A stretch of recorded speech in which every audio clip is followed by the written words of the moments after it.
ಬೆಳಗಾವಿ ಜಿಲ್ಲೆಯ ಅರಭಾವಿ ವಿಧಾನಸಭಾ ಕ್ಷೇತ್ರದ ಮೂಡಲಗಿಯ ಮಹಿಳೆಯೊಬ್ಬರು ಗೃಹಲಕ್ಷ್ಮಿ ಹಣವನ್ನು ಬಂಡವಾಳವಾಗಿ ಪರಿವರ್ತಿಸಿ ಈಗ ಸ್ವ ಉದ್ಯೋಗವನ್ನು ಆರಂಭಿಸಿದ್ದು ರಾಜ್ಯ ಸರ್ಕಾರದ ಯೋಜನೆಯನ್ನ ಶ್ಲಾಘಿಸಿದ್ದಾರೆ. ಅರಭಾವಿ ವಿಧಾನಸಭಾ ಕ್ಷೇತ್ರದ ಮೂಡಲಗಿಯ ನಿವಾಸಿ ಆಶಾ ಸುಭಾಷ್ ತಳವಾರ್ ಪ್ರತಿ ತಿಂಗಳ ಗೃಹಲಕ್ಷ್ಮಿ ಹಣವನ್ನು ಕೂಡಿಟ್ಟು ಅದನ್ನು ಬಂಡವಾಳದ ಸ್ವರೂಪದಲ್ಲಿ ಪರಿವರ್ತಿಸಿ ಸೀರೆ ಮಾರಾಟವನ್ನು ಆರಂಭಿಸಿದ್ದಾರೆ.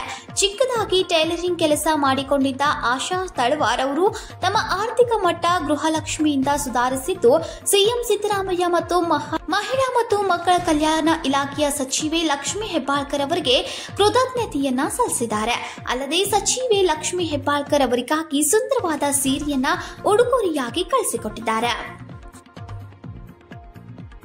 ನಾನು ಆಶಾ ಸುಭಾಷ್ ತಳವಾರ್ ಅಂತ ಅರಭಾವಿ ಕ್ಷೇತ್ರದ ಮೂಡಲಗಿ ತಾಲೂಕಿನ ಮೂಡಲಗಿಯ ನಿವಾಸಿಯಾಗಿದ್ದೇನೆ.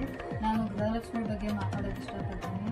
ಯಾಕಂದರೆ ತಿಂಗಳ 2,000 ರೂಪಾಯಿ ಹಣವನ್ನು ಗೃಹಲಕ್ಷ್ಮಿ ಹಣವನ್ನು 10 ಕಂತನ್ನು ಕೂಡಿಟ್ಟು 20,000 ರೂಪಾಯಿ ಬಟ್ಟೆಯನ್ನು ತಗೊಂಡ್ಬಂದು ಮನೆಯಲ್ಲೇ ಬಟ್ಟೆ ವ್ಯಾಪಾರ ಮಾಡ್ತಾ ಇದ್ದೀವಿ.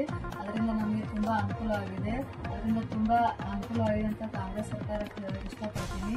ಮತ್ತು ನಾನು ಟೈಲರಿಂಗ್ ಕೆಲಸ ಮಾಡ್ತಾ ಇದ್ದೆ. ಅದರ ಜೊತೆಗೆ ಇದೊಂದು ಉದ್ಯೋಗ ಸ್ಟಾರ್ಟ್ ಮಾಡಿದ್ದೀನಿ.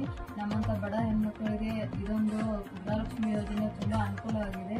ಮತ್ತು ಇದೇ ರೀತಿ ಕಾಂಗ್ರೆಸ್ ಸರ್ಕಾರವು ಈ ಯೋಜನೆಯನ್ನು ಹೀಗೆ ಮುಂದುವರಿಸಿಕೊಂಡು ಹೋಗಬೇಕಾಗಿ ಕಾಂಗ್ರೆಸ್ ಸರ್ಕಾರದಲ್ಲಿ ಕೇಳ್ಕೊತಾ ಇದ್ದೀನಿ. ಮತ್ತು ಮಹಿಳಾ ಮತ್ತು ಮಕ್ಕಳ ಇಲಾಖೆಯ ಸಚಿವರಾದ ಲಕ್ಷ್ಮಿ ಹೆಬ್ಬಾಳ್ಕರ್ ಅವರಿಗೆ ನನ್ನ ಕಡೆಯಿಂದ ಒಂದು ಸಾರಿ ಕಳಿಸ್ಕೊಡ್ತಾ ಇದ್ದೀನಿ. ದಯಮಾಡಿ ಈ ಸಾರಿನ ಸ್ವೀಕಾರ ಮಾಡ್ಕೋಬೇಕಾಗಿ ಕೇಳ್ಕೊತಾ ಇದ್ದೀನಿ. ಕೊರಿಯರ್ ಮುಖಾಂತರ ಅಥವಾ ಸ್ಪೀಡ್ ಪೋಸ್ಟ್ ಮುಖಾಂತರ ಕಳಿಸ್ಕೊಡ್ತೇನೆ. ಮತ್ತು ಕಾಂಗ್ರೆಸ್ ಸರ್ಕಾರಕ್ಕೂ ಮತ್ತು ಸಿದ್ದರಾಮಯ್ಯ ಅವರಿಗೂ ಮತ್ತು ಲಕ್ಷ್ಮಿ ಹೆಬ್ಬಾಳ್ಕರ್ ಅವರಿಗೂ ನಾನು ಮನಸ್ಫೂರ್ತಿಯಾಗಿ ಧನ್ಯವಾದಗಳನ್ನು ಹೇಳೋದಕ್ಕೆ ಇಷ್ಟಪಡ್ತೇನೆ.